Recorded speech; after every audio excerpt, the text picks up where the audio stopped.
Salam Adaol, Tungasu ou bienvenue sur l'émission ludique, un talk-show concentré sur l'univers des jeux vidéo où nous découvrirons des personnalités et initiatives d'ici et d'ailleurs, mais particulièrement à Madagascar. Aujourd'hui, nous sommes avec F1 Help, un collectif de passionnés de jeux vidéo, mais je ne vous en dis pas plus. C'est un plaisir de recevoir l'un des initiateurs, LolManCraft, ainsi que Iki, membre super actif du staff. Bonjour à tous les deux et un grand merci d'avoir répondu présent. Hello. Alors, Lolman et Iki, pourriez-vous vous présenter individuellement pour que nos auditeurs puissent faire votre connaissance ? Évidemment. Alors bonjour à tous, moi je m'appelle Shaheen, je suis actuellement étudiant et je suis passionné par les jeux vidéo depuis mon plus jeune âge. On me connaît généralement sous le pseudo de Ikigaya, alias Iki, ou même d'autres personnes issues de notre organisation elle-même me surnomment Beau Gosse à lunettes. Ok. Moi c'est Jonathan, plutôt connu sous pseudo de LOLman, streamer gaming et étudiant. Voilà. Ok. Alors, comment est-ce que cette passion des jeux vidéo vous est venue ? Cette passion m'est venue, alors comment dire ça ? Je joue aux vidéos depuis mon plus jeune âge, du coup c'est comme si j'avais grandi avec une manette dans la main. J'ai commencé assez jeune, notamment quand j'ai reçu ma première Game Boy, dont je suis, on va dire, entre guillemets, tombé amoureux, et je pense que ça vient principalement de cette console portable, l'origine de cette passion. Ensuite, ça s'est enrichi petit à petit quand j'ai découvert les jeux multijoueurs, le online, etc. sur les autres plateformes. C'est principalement ça. Moi c'est plutôt watching tout le monde quoi. Pour laquelle t'es là le jeu des consoles, c'était PlayStation, Nintendo 64, tout ça. Et après, surtout là en salle pendant quelques années, moi des salles de jeu, c'est un gamin des passions surtout multi-gaming. Et puis, on a PC, voilà. Ok. Alors, avant de passer au vif du sujet, on va parler de vous. Quels sont vos jeux du moment et ceux qui vous ont le plus marqué ? Alors moi, je dirais il y a plusieurs jeux qui m'ont marqué, notamment Minecraft, dont j'ai passé, on va dire, plus de 8 ans, un de mes premiers jeux sur le Sandbox. Il y a également FIFA, je pense que ça vient de... En fait, j'adore le football et je pratique le football depuis tout petit. Sinon, mes jeux du moment, j'en ai pas vraiment, je suis pas focalisé sur un jeu précis, je suis plutôt polyvalent, je joue à Battlefield, je passe du temps sur des jeux comme Minecraft Dungeons, je découvre des jeux comme Tell Me Why. Mais je pense que c'est Minecraft et FIFA les deux jeux principaux qui m'ont réellement marqué. Ok, super. Ok, bon, pour moi, les jeux marquants, on va dire que Minecraft, bien sûr, c'est déjà ton Avatar Shine, je pense, communauté Minecraft, et aussi mon premier jeu online, en multi-online. Et après, pour ce qui est compétitif, c'était Call of Duty Code 4 pour les intimes, on va dire, et BF3, BF4. En gros, c'est ça. Et mon jeu du moment, c'est surtout WoW classique, Valorant et Fall Guys, quoi, pour chill un peu. Alors, si on entre maintenant dans le cœur du sujet, pour ceux qui ne connaissent pas F1, initiative lancée récemment, pourriez-vous nous raconter son histoire et ce que c'est ? Alors, F1 déjà, on va dire, c'est une association entre guillemets, entre amis, entre streamers. L'idée nous est venue très tard la nuit, plutôt trop tôt le matin, je sais pas, vers 2h, 3h du mat. On était sur Discord avec Slayer et Lovett et je me suis dit, Slash, j'ai envie de faire des trucs caritatifs comme la dernière fois parce qu'on a déjà fait des donations de vêtements et tout ça pour les gens. Et il a dit pourquoi pas, Lovett il était là, il a dit pourquoi pas aussi, on va faire quoi, on va faire comment. Après Je sais plus comment ça se passait, mais l'un d'entre nous a dit que si on faisait des streaming et tout pour collecter des fonds, Un peu à la ouais, des events, là, des ouais, events. des gens The Event. Après, Lovett il a proposé, tiens, il y a le The Event maintenant, ils font tel truc. Et bon, on s'est dit, bon, ok, on fera ça et on va aider qui? Mhm. Et ben, j'ai cherché sur Facebook des associations et tout. Et d'un coup, je suis tombé sur le petit Damien. Mhm. Et en gros, c'était ça. Ok. Et d'où est-ce que le nom de F1 vous est venu? Ben, on était en réunion sur Discord.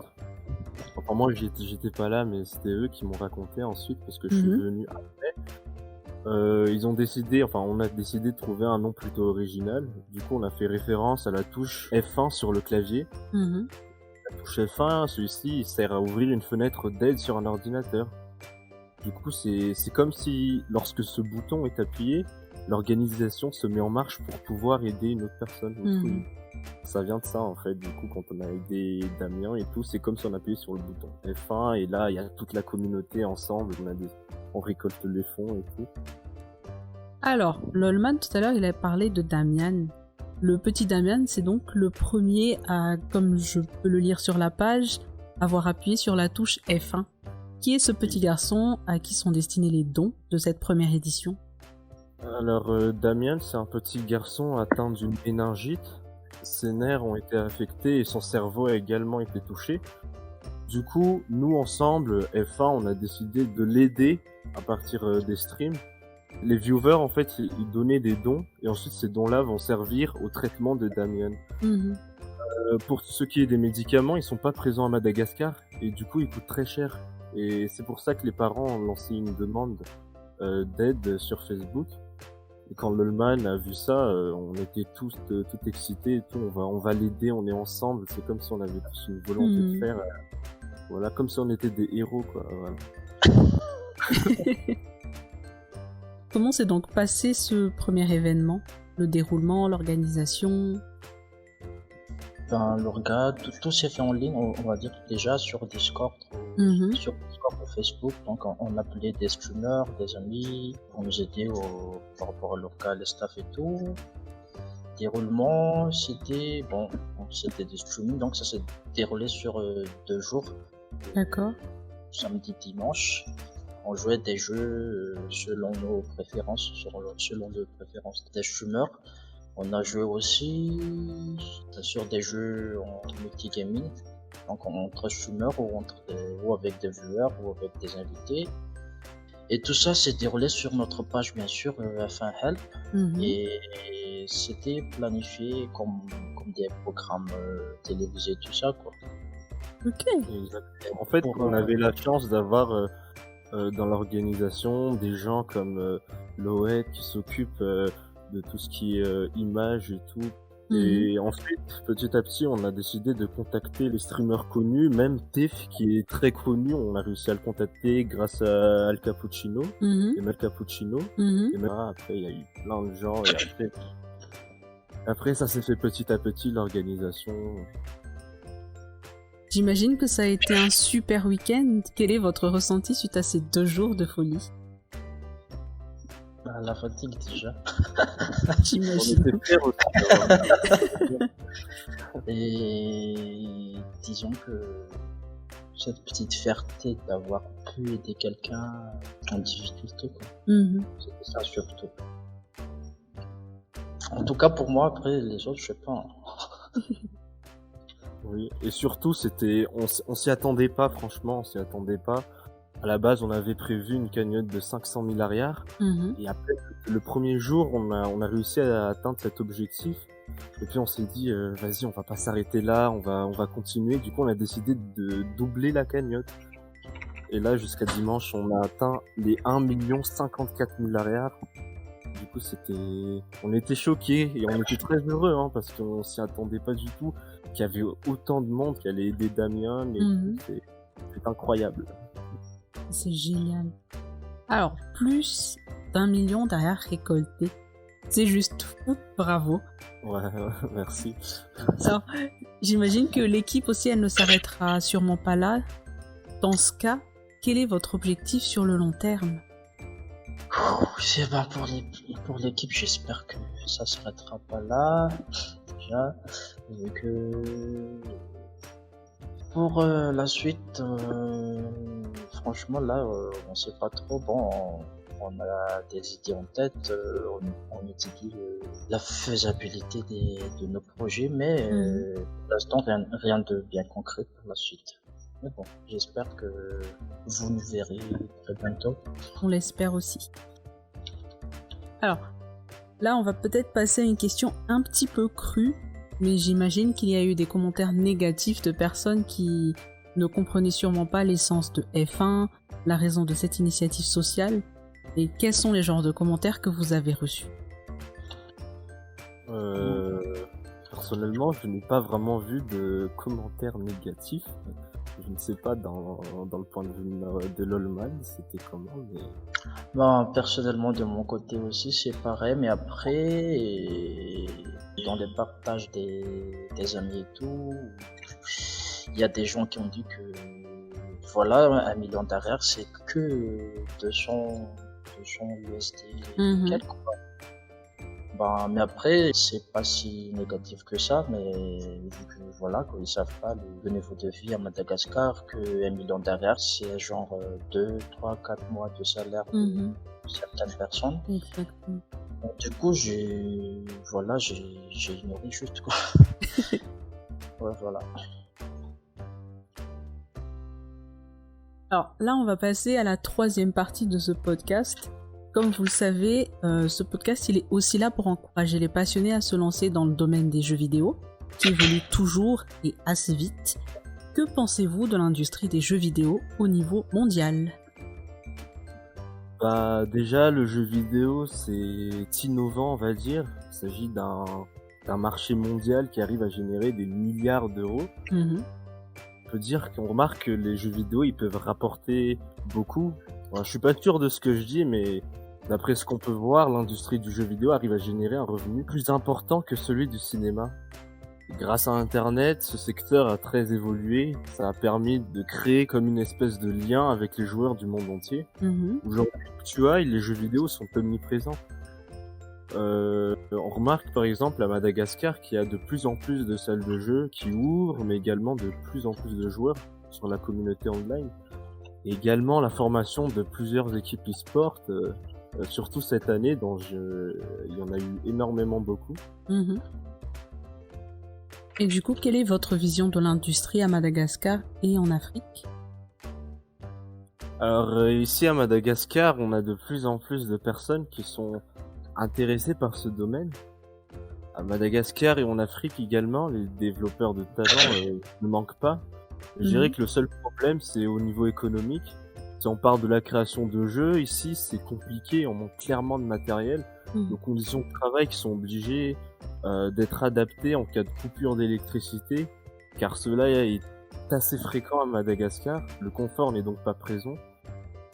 Pour autant, Madagascar et l'Afrique arrivent tout de même à se faire une place.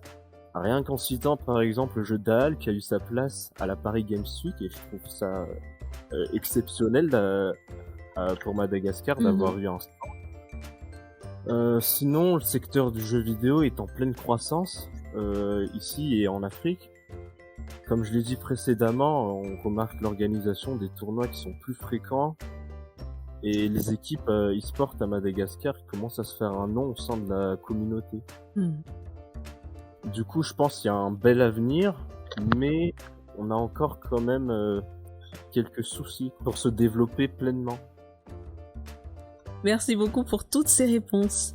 Pour finir, si vous avez un message pour nos auditeurs, n'hésitez surtout pas. Ben, de mon côté, vu que je pense que pour ce qui est jeu, ça va de soi, c'est de la passion, on va dire. Du coup, ça se force pas, quoi.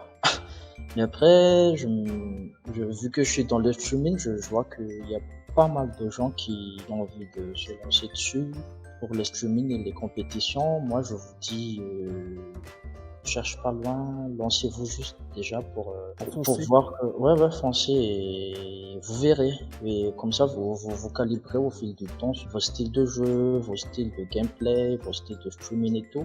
Et pour les gens qui veulent faire du compétitif et qui osent pas, déjà croyons en vous. Arrêtez de voir des gens qui sont top niveau et vous dire voilà j'ai pas le niveau, mais voilà. Et retirez de foot, eux ils ont joué genre des années avant vous, donc c'est normal, ils ont bon game. Ils ont de Voilà. l'expérience. Voilà. Donc lancez dans mon tournoi foot et vous verrez ouais. Ohatrany ahoana zany le niveau tokony tratrarina sy hitanareo hoe ohatrany ahoana ny niveau anareo personnellement de amizay afaka mikotrana tsara fa tsy mieritreritra fotsiny sao de tsy vitako de tsy manao. Voilà. Bon, voilà, comme l'a dit Lolman, foncez, hein. Vous pouvez y arriver. En tout cas, c'était un plaisir d'être ici, invité sur Ludique. Du coup, je remercie Kaeli qui nous a invités. C'est un plaisir. C'est donc sur ce message que cet épisode touche à sa fin. Encore un grand merci et GG à tous les trois, ainsi que toute la team de F1 pour cette belle initiative alliant gaming et cause sociale. Nous sommes tous d'accord pour dire que F1 ne fait pas ça pour changer ou améliorer l'image qu'a le grand public du secteur et des gamers. Ça découle tout simplement d'une envie d'aider et de se rendre utile à la société. J'espère que l'initiative continuera sur cette belle lancée, que la famille de F1 s'agrandisse et qu'elle propose des events encore plus fous lors des prochaines éditions. Merci également à vous, chers auditeurs. Ludique évolue grâce à vous et j'espère vous apporter très bientôt un vent nouveau dans cette émission. On se dit à très vite. Veloum! Bisous, merci. Bisous. Merci d'avoir suivi jusqu'à la fin. Et see you online.